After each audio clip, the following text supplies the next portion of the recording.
बड़ी खबर आ रही है उत्तराखंड विधानसभा से। प्रदेश के वित्त, शहरी विकास, संसदीय कार्य मंत्री और क्षेत्रीय विधायक प्रेमचंद अग्रवाल ने विधानसभा स्थित सभा कक्ष में ऋषिकेश विधानसभा क्षेत्र के अंतर्गत सड़क निर्माण कार्यों की प्रगति से संबंधित समीक्षा बैठक लोक निर्माण की विभाग के अधिकारियों के साथ की।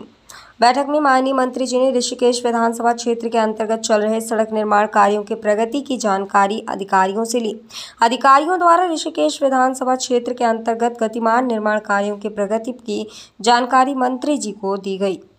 देखिए, मेरे विधानसभा क्षेत्र में बहुत सारी ऐसे सड़कें हैं जिन पे काम चल रहा था और निश्चित रूप से मैंने आज विभागीय अधिकारियों से सीधे तौर पे कहा है कि उनकी गुणवत्ता और उनका समय पूरी तरह से उस पर कोई कंप्रोमाइज़ हम लोग नहीं करेंगे, क्योंकि मेरे यहाँ ये बात तो ठीक है, बहुत सारी लोक निर्माण विभाग के द्वारा सड़कों का निर्माण हुआ है, लेकिन उसके बावजूद जो काम चल रहा है उसमें और जो काम अभी होना है उसमें सीधे तौर पे मेरे द्वारा कहा गया है कि मेरे यहाँ लगभग, मुझे याद है कि बहुत सारी सड़कों का उस समय हमने एस्टिमेट बनाने के लिए भेजा था, तो ये लगभग 49 करोड़ की सड़कें थी, लेकिन अभी तक उस पर कोई बहुत ज़्यादा प्रगति नहीं हुई। मुझे इस बात का दुख है कि मेरे द्वारा भेजने के बाद इन पे आज जो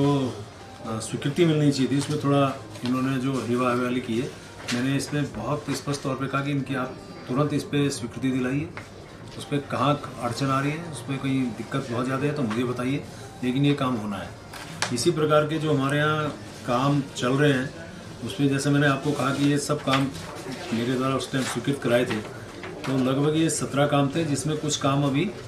शुरुआत ही नहीं हुई, तो उनसे मैंने कहा इनकी शुरुआत कराइए। इसके साथ साथ एक हमारे यहाँ रायवाला एक ऐसा क्षेत्र है जहाँ हजारों की संख्या में आबादी है और वहाँ मिलिट्री का भी हमारे यहाँ जो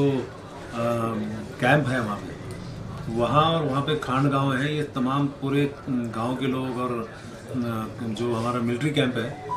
मुझे ऐसा लगता है कि जब ऋषिकेश से कर्णप्रयाग की रेलवे लाइन का काम पूरा होने के बाद रेलवे बहुत तेज़ी से दौड़ेगी तो हमेशा वहाँ पे फाटक की समस्या आएगी, वो बंद रहेगा।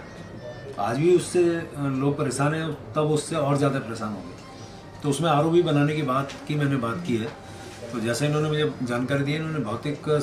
जो निरीक्षण है किया है और लगभग ये 4 बार उसका भौतिक निरीक्षण कर चुके हैं। अब इसको सेंटर से हम लोग कोशिश करेंगे, वहाँ से जो हमारा सेंटर का फंड है उसके माध्यम से इसमें मिले ताकि इसमें काम शुरू हो। तो उसी प्रकार श्यामपुर फाटक मेरे यहाँ बहुत बड़ी समस्या है। हालांकि लोक निर्माण में ना हो के वह NHI में उस पर भी मैं अपने चाहे मुख्य सचिव हूँ चाहे अन्य अधिकारी हूँ, मेरी उनसे चर्चा हुई है और उसका ही जो औपचारिकताएँ हैं वो सेंटर से पूरी होनी है और वहाँ भी पत्राचार इनके द्वारा हो रहा है, क्योंकि अब आप देखिए 4 धाम यात्रा चल रही है और फिर कावड़ यात्रा हमारे यहाँ चलती है और तमाम यात्री 12 महीने चलता, भीड़ बहुत होती है